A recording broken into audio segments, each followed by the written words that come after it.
Bonjour à tous, aujourd'hui le sujet ça va être de répondre à différentes questions et remarques que vous m'avez faites sur les dernières vidéos. Donc il y avait plein de choses intéressantes encore à dire, ou des choses que j'avais oublié de préciser. Donc ce que je vous propose de faire, c'est de quitter le plancher des vaches pour prendre un peu d'altitude. Et en même temps, je vous propose c'est de découvrir ma passion, le parapente. Donc je vous emmène faire un petit tour avec moi, restez bien installés et on y va, c'est parti.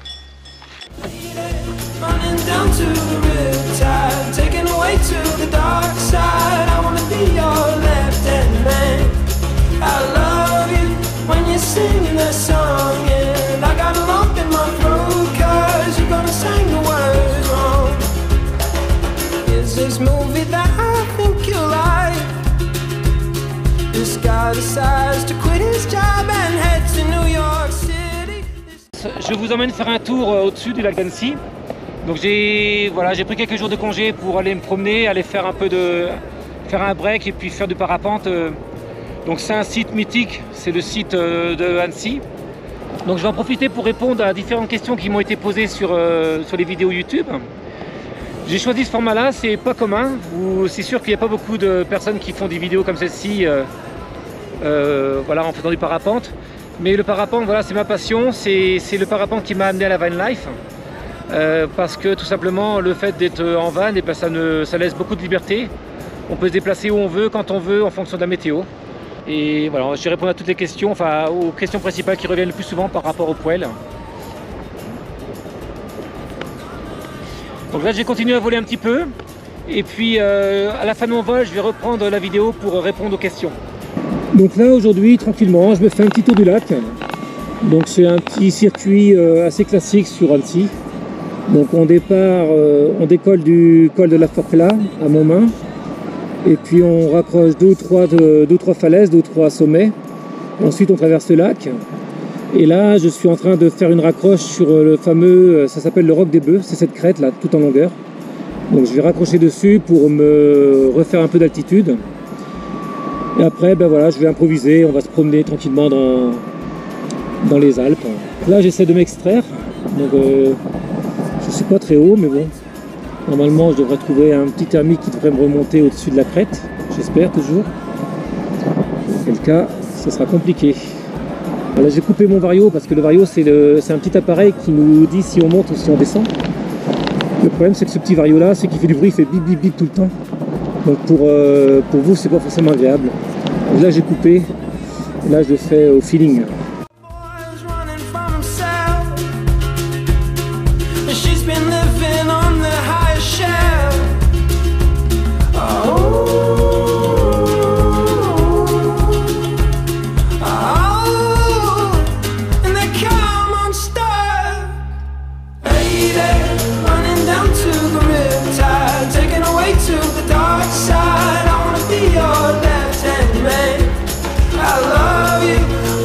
Singing that song, and I got a lump in my throat 'cause you're gonna sing the words wrong.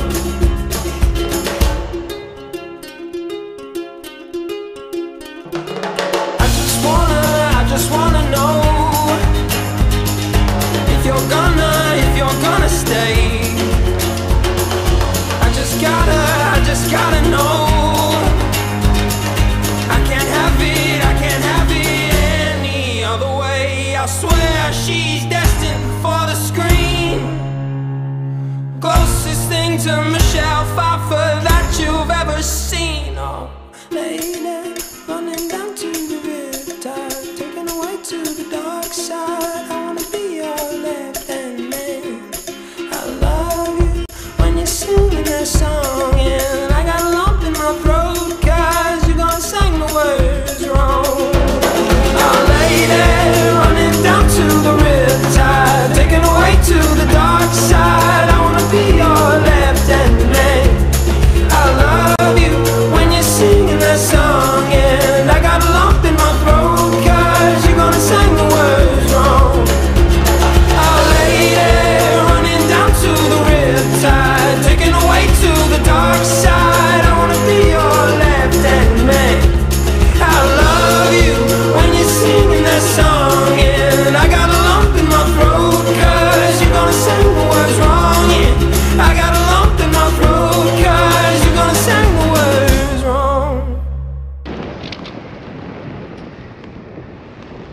Donc pour répondre aux différentes remarques et questions qui m'ont été faites sur les dernières vidéos, notamment par rapport aux 100 premiers, il y a beaucoup de demandes déjà pour les 100 premiers poêles.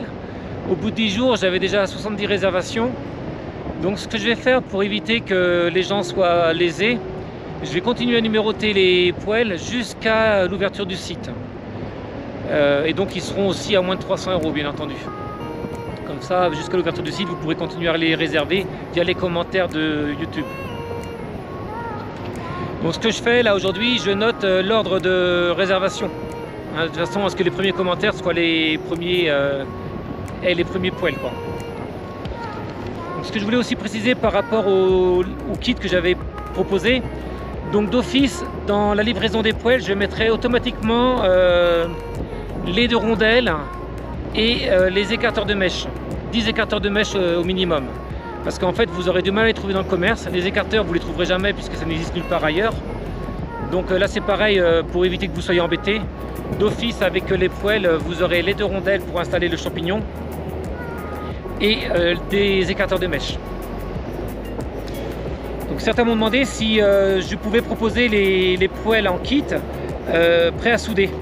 Donc sur le principe, je ne suis pas contre, ça peut être sympa, ça peut aussi permettre de faire baisser un peu le prix. Après, tout ne dépend pas de la soudure dans le prix du poêle. Il y a la découpe, etc., les taxes, tout ça, je vous ai expliqué. Mais sur le principe, il n'y a pas de souci, je pourrais le proposer. Ce que je ferai au moins, c'est que je proposerai la grille pliée et le tiroir plié. Et en plus de ça, je ferai un petit tuto pour expliquer comment bien le souder. Parce que bon, c'est du bon sens, mais il y a quelques bonnes pratiques à faire, à avoir. Et surtout que si vous avez qu'un exemplaire, vous n'avez pas le droit de vous tromper, quoi. Donc je vous expliquerai comment il faut faire, notamment le fait qu'il faut qu'il soit bien étanche sur la partie supérieure. Alors, on m'a aussi parlé du nettoyage du poêle. Alors le nettoyage du poêle, ce qu'il faut savoir, c'est que jusqu'à maintenant, moi j'avais jamais eu besoin de nettoyer le poêle, mais c'est vrai que les bougies font de la suie, les bougies noircissent un petit peu l'intérieur du poêle, donc ça peut être, ceux qui s'en serviront beaucoup pourront être amenés à avoir besoin de nettoyer le poêle. Et donc pour ce faire, alors ce que je suis en train de finaliser aussi, c'est la peinture. Donc c'est lié aussi avec le nettoyage. Donc là, je suis en train de sélectionner 2 types de peintures qui sont résistantes, qui sont assez résistantes pour que vous puissiez les passer à l'eau chaude et les nettoyer avec un écouvillon. Après, moi, ce que je vais faire aussi quand j'aurai reçu mes 2 tests de peinture différents, je ferai un essai avec un bac à ultrasons. Le bac à ultrasons, tout le monde n'a pas ça chez soi, mais ça peut se trouver ou chez des amis ou autres, ou même des entreprises qui le font. L'avantage du bac à ultrasons, c'est une méthode douce. Et c'est une méthode douce et ça ramène le poêle comme neuf, quoi. Donc voilà, on pourra essayer comme ça. Bon, je ferai un retour de vidéo par rapport à ça. Donc, par rapport aux peintures, je suis encore en train d'essayer 2 types de peintures différentes. Donc il y a le premier principe, c'est le thermolacage. Donc c'est une peinture en poudre qu'on pulvérise sur le poêle et qu'on passe au four. Et l'autre procédé de peinture, c'est la cataphorèse. Donc ces 2 procédés, ce sont des procédés plutôt écologiques puisqu'ils n'utilisent pas de solvant. Donc voilà, vous connaissez un petit peu maintenant ma vision sur le sujet de l'écologie. Donc voilà, j'essaie de trouver des solutions qui ne soient pas trop contraignantes et par contre qui apportent bien un plus à la planète. Donc voilà, donc là, les 2 principes, cataphorèse et thermolacage, ce sont des peintures dites respectueuses de l'environnement. Donc j'attends les retours de peinture et à ce moment-là, je vous montrerai à quoi ça ressemble. Alors par rapport au tuyau aussi, le tuyau le tuyau d'évacuation. Donc moi j'ai fait un trou dans le toit de mon van, mais certains ne sont pas très chauds de faire des trous dans la carrosserie, et ça se comprend, je comprends tout à fait ça. Et certains ont proposé une idée qui était sympa, c'était de mettre un peu le même principe que j'ai fait là pour mes fenêtres, pour mes vitres, pour les aérations. C'est de faire la même chose avec une plaque que l'on coincerait que vous coinceriez dans la fenêtre. Et dans cette plaque là, vous feriez un trou pour mettre le tuyau d'évacuation. Alors c'est une bonne idée, je trouve que l'idée est bonne. Il faudrait que certains essayent et à partir de là, ça serait sympa que ceux qui essayent nous fassent un retour par rapport à ça. Donc, mais l'idée elle est bien. Alors pour moi ça peut être aussi, ce qu'il faut faire attention, c'est que moi mes fenêtres par exemple, elles sont sur des portes ouvrantes. Donc si je devais faire comme ça, à chaque fois je voulais ouvrir la porte, sur lequel le tuyau est connecté. À chaque fois je suis obligé de déconnecter mon tuyau, donc c'est pas pratique. Mais il y a des vannes où la vitre est fixe, enfin elle est ouvrante mais elle est fixe sur un panneau fixe du van, donc là ça pourrait s'essayer quoi. Donc à voir le résultat. Alors une personne m'a parlé aussi d'un petit ventilo Peltier. Alors je ne sais pas si vous connaissez le principe. Le ventilo Peltier, c'est Jean-Charles Peltier qui a inventé ça en fin 1800 je crois. Le principe c'est avec le poêle, c'est un phénomène, je ne sais pas comment expliquer, vous pouvez regarder sur internet pour mieux comprendre. Mais l'idée ça serait d'utiliser un petit ventilateur Peltier qui permettrait de diffuser la chaleur dans le van. Donc c'est un ventilateur que vous poseriez sur le dessus du poêle et avec la chaleur ça crée un courant électrique. Donc l'idée est sympa, ça mériterait d'être essayé aussi. Et par contre dans le même principe de l'effet Peltier en question, moi j'avais une idée, c'était toujours dans l'idée de se dire imaginons qu'on soit en grosse galère, que tout vous lâche, donc vous pouvez au moins vous chauffer avec le poêle, mais il y a la possibilité aussi de créer un chargeur USB Peltier. Donc c'est le même principe que le petit ventilateur, et ce petit chargeur Peltier, vous le posez sur le haut du poêle, et avec la chaleur du poêle, il crée un courant électrique qui vous permettrait de recharger quelques petits appareils, tels qu'un téléphone ou une valise ou autre quoi. Donc ça pourrait aussi être essayé. Donc ça existe déjà dans le commerce, où il y a aussi des tutos pour les fabriquer soi-même.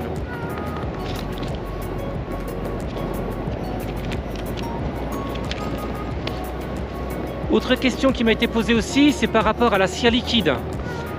Comment je fais quand je dois partir en urgence, ou même le matin si la cire est encore liquide quand je dois partir. Donc pas de panique, c'est tout simple. Ce que je fais, je retire le tiroir, j'enlève la barquette et je la pose ni plus ni moins dans un carton ou sur un journal. Et je la pose au sol, parce que le sol c'est là que ça bouge le moins, mais c'est aussi l'endroit qui est le plus froid dans le van. Donc c'est une manière de rapidement faire refroidir la cire et puis de ne pas en mettre partout non plus dans le van quoi. Mais voilà, pas de panique, si jamais vous devez partir en urgence avec la cire liquide, en effet, il faut bien penser à l'enlever, sinon vous allez tous salir le poêle. Mais ce qu'il faut faire, c'est enlever le tiroir, enlever la barquette et la poser sur un carton, c'est très simple.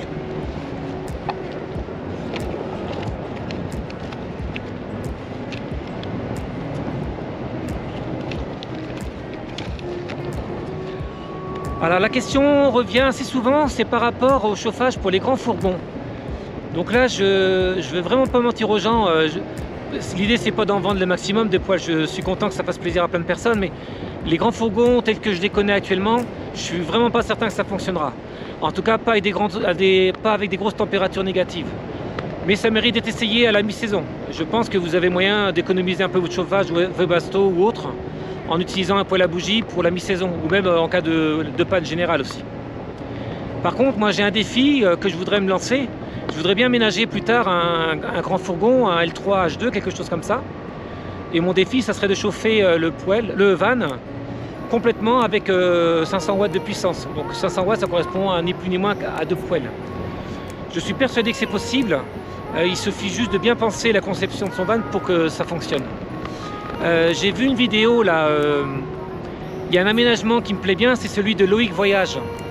Moi, c'est ce que je ferai aussi, je ferai un aménagement assez proche de son aménagement, à savoir que je ferai une chambre qui peut être fermée, un peu une sorte d'alcôve en fait.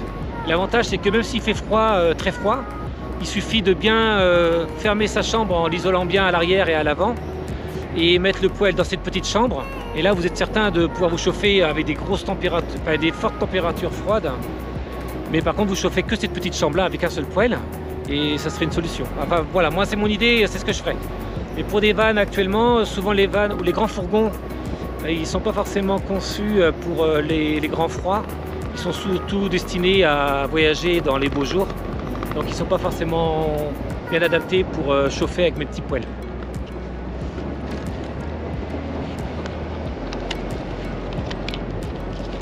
Alors il y a une question aussi qui m'a été posée, c'est par rapport au fait que le haut du poêle est libre. Je pense que vous avez tous compris pourquoi j'ai laissé le haut du poêle libre. C'est tout simplement parce que je m'en sers pour cuisiner. J'ai pas fait de vidéo l'expliquant. Il y en a une petite vidéo que j'ai faite sur Instagram où on voit que j'ai mis une tasse à café là, à réchauffer. Mais voilà, le fait qu'il soit libre au-dessus, c'est tout simplement pour cuisiner en fait. Comme il chauffe à plus de 100 degrés, 120 degrés, Vous pouvez facilement mettre un café à chauffer, un plat à réchauffer, enfin voilà. Là aussi pareil, si tout vous lâche, le gaz ou ça, vous pouvez au moins manger un plat chaud l'hiver. Voilà, donc c'était fait exprès.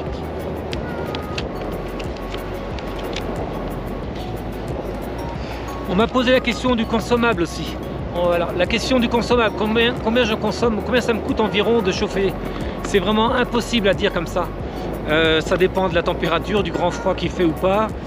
Moi je m'en sers souvent le week-end, l'hiver, hein. Je fais pas des grosses sorties l'hiver quand il fait froid, c'est quelques jours.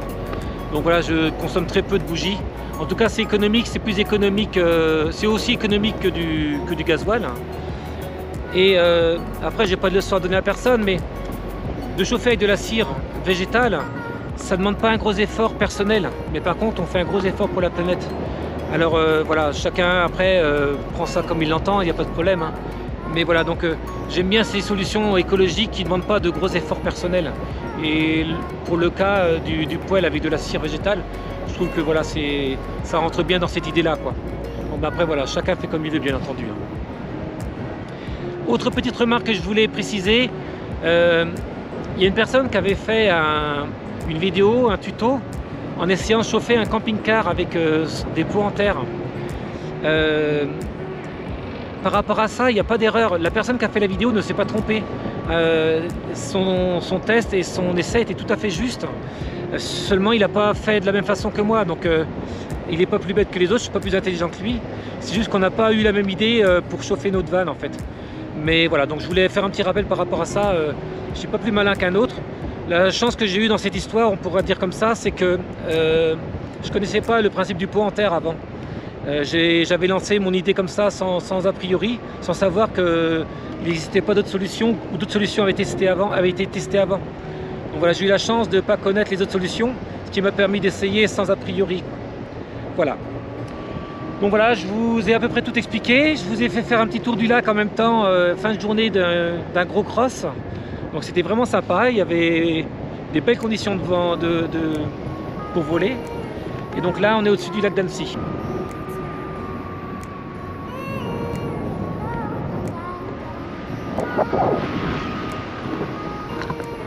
Donc là, c'est la fin de journée, je suis en train de rentrer tranquillement à la terreau. Voilà, je survole le lac. Je ne sais pas si Stéphane est par là. Stéphane, c'est un copain que j'ai rencontré hier. Voilà, avec qui on a échangé, on a bu quelques bières. Donc je lui passe un petit coucou, Stéphane, je ne sais pas si tu es par là. Qui lui est en train de faire du kayak sur le lac. Donc c'est autre activité tout aussi sympa. Voilà, donc je suis en train de rentrer tranquillement, fin de vol. Donc là, vous voyez en bas, vous avez la terreau. Je vais passer devant. Voilà, la terreau, c'est ici devant. Et donc là, ce que je suis en train de faire, je suis en train de perdre mon altitude pour pouvoir me placer correctement à l'atterrissage.